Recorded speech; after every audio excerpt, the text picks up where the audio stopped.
Bonjour à tous et bienvenue à Catch Club. Alors comme je vous en avais parlé dans la vidéo de hier, en fait hier soir il y avait la seconde conférence de presse de la AEW. En gros c'était la soirée de lancement des billets pour leur premier show Double or Nothing qui aura lieu le 25 mai à Las Vegas. Et honnêtement on a été gâtés encore une fois par la AEW, donc je vais rapidement revenir sur cette conférence de presse et donc vous raconter toutes les différentes annonces qu'on a eues de la AEW. Donc on va passer moins de temps sur les petites annonces, on va quand même se concentrer sur les grosses annonces, notamment un lutteur qu'on attendait tous. Donc quelques minutes avant que la conférence commence, on avait le droit à un pré-show sur YouTube, et donc on avait les commentateurs qui ont été interrompus par MJF, Maxwell Jacob Friedman, une des nouvelles grosses signatures de la AEW. Ensuite, la conférence de presse a officiellement débuté à 3h du matin heure française, et donc le premier lutteur qui est intervenu c'est Sonny Kiss, qui est également connu sous le nom de XO-Licious. En gros, c'est un lutteur qui a une gimmick homosexuelle, un petit peu efféminé, on va dire extraverti, et donc en fait il a annoncé qu'il serait présent à Double or Nothing. Ensuite, on a eu le droit à l'entrée d'un des vice-présidents exécutifs,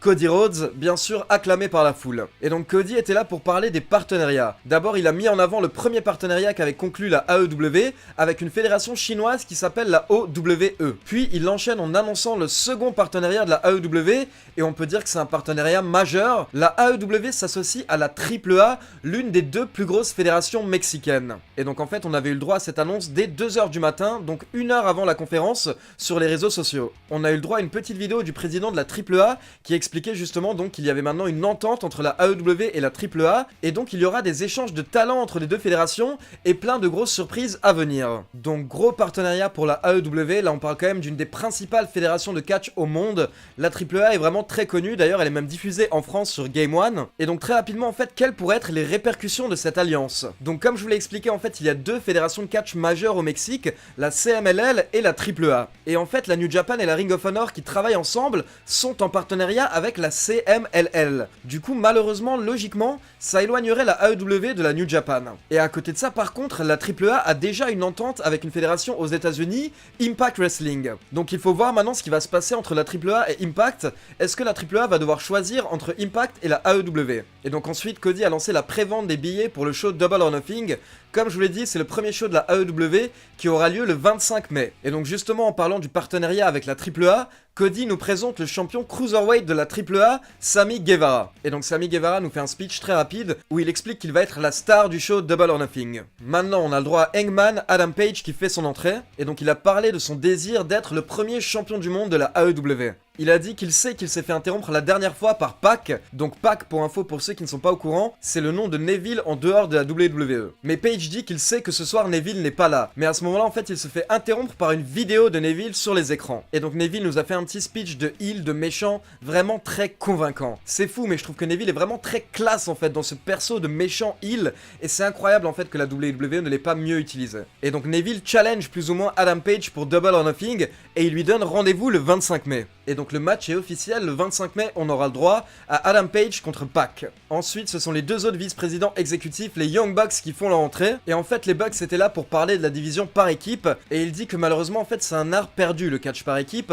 Limite, on n'en voit plus à la télévision. Mais il dit que tout ça va changer. Matt Jackson dit que le but de la AEW, c'est de donner aux fans la meilleure division par équipe du monde. Et Nick Jackson demande aux fans s'ils sont prêts à ce que le catch par équipe soit de retour dans les main events des shows. Et à ce moment-là, donc les Young Bucks présentent une des équipes qu'ils préfèrent affronter et qui rejoint donc la AEW, les Best Friends, Chucky T et Trent Barreta. Donc pour ceux qui regardent un petit peu la Ring of Honor, la New Japan ou encore les ligues indépendantes, vous connaissez les Best Friends, et moi personnellement c'est une de mes équipes préférées. Ces deux gars me font mourir de rire, je trouve qu'ils sont ultra charismatiques, et en plus à côté de ça ils sont vraiment très bons dans un ring, puis la dynamique des Best Friends est vraiment délire. Donc ça fait super plaisir de voir qu'ils ont signé à la AEW, sachant qu'apparemment Beretta aurait refusé une grosse offre de la New Japan avec un contrat à long terme et un gros salaire pour justement rejoindre la AEW avec Chucky T. Et donc très rapidement les Best Friends nous expliquent qu'ils vont changer le monde grâce à la force et la puissance de l'amitié. Et donc on a eu le droit à des chants Best Friends, puis Chucky T et Beretta sont retournés en coulisses.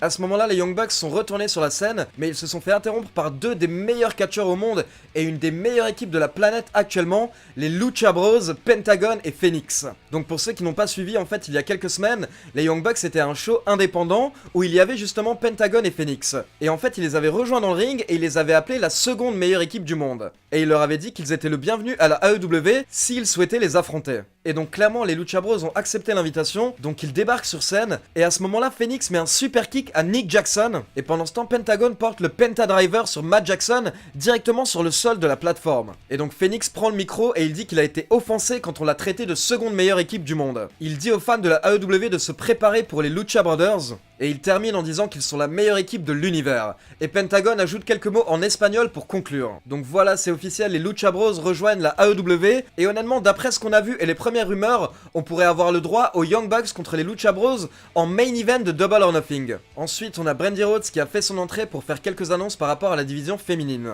Et donc d'abord, elle nous annonce la présence de 2 lutteuses japonaises pour Double or Nothing, Yuka Sakazaki qui est une star montante au Japon d'après Brandi Rhodes, mais surtout la légendaire Aja Kong. Aja Kong, l'une des plus grandes lutteuses de l'histoire du Japon et même de l'histoire du catch, une lutteuse qui a inspiré plein d'autres catcheuses par la suite, sera présente à Double or Nothing, et donc Brandi nous explique que malheureusement les 2 catcheuses japonaises n'ont pas pu être présentes ce soir, mais par contre elle nous présente une autre signature de la AEW, Kylie Ray. Et donc Kylie Ray fait son entrée sur scène. Personnellement, elle me fait beaucoup penser à Bayley, et donc elle fait un speech pour dire qu'elle est très heureuse de rejoindre la AEW, mais elle se fait interrompre par une autre lutteuse très imposante du circuit indépendant, Nyla Rose. Et donc pour terminer ce segment, on a le droit à une confrontation entre les 2 lutteuses. Alors ensuite, on a SCU, donc Christopher Daniels, Frankie Kazarian et Scorpio Sky qui font leur entrée, ainsi que le commentateur Excalibur qui nous présente des officiels de la OWE, la fédération chinoise avec laquelle la AEW est partenaire. Et donc on a 2 dirigeants de la OWE et un officiel qui est nul autre que Shima, le légendaire catcheur de la Dragon Gate. Et donc les officiels mettent en avant le partenariat entre la OWE et la AEW en disant qu'ils vont apporter toute la culture chinoise et 5000 ans d'histoire en Amérique. Et donc ils disent que ça va être la première fois qu'il y aura une telle collaboration entre l'Amérique et la Chine, et ils ont vraiment hâte de voir ça. Et donc ensuite Christopher Daniels prend la parole pour justement mettre en avant Shima, et donc justement Christopher Daniels insiste sur le fait que Shima est une légende, un innovateur et un leader. Et donc Christopher Daniels demande à Shima d'amener 2 de ses meilleurs hommes à Double or Nothing pour justement affronter SCU en 3 contre 3, et Shima accepte. Et donc là on pourrait croire que c'est les derniers segments, mais les commentateurs nous expliquent qu'il y a des rumeurs comme quoi il y a encore une surprise. Et donc là, à partir de ce moment-là, c'est le kiff total. Moi personnellement j'avais de nouveau 10 ans devant mon écran, c'était la folie. Donc comme je vous en ai parlé hier dans ma vidéo 5 lutteurs qui pourraient quitter la WWE pour la AEW, je vous avais expliqué un petit peu ce qui se passe dans Being the Elite actuellement avec l'histoire des téléphones et des comptes à rebours. Et comme je vous l'avais dit en fait dans les derniers épisodes de Being the Elite, Kenny Omega avait retrouvé son téléphone et on pouvait voir un compte à rebours qui menait au 7 février. Et donc justement à ce moment-là sur les écrans d'un coup, on voit le téléphone de Kenny Omega avec le compte à rebours et il reste 10 secondes. Et d'un coup quand le compte à rebours arrive à 0, d'un coup en fait il y a une dédicace très cool à Nintendo. Donc pour ceux qui jouent à Super Smash Bros, vous savez que quand il y a un personnage que vous n'avez pas encore qui apparaît, à ce moment là en fait vous avez son nombre qui apparaît à l'écran et après vous pouvez l'affronter pour le débloquer. Et donc là en fait il a eu exactement la même chose qui est arrivée. On a eu l'ombre de Kenny Omega qui est apparue à l'écran avec les graphiques de Super Smash Bros.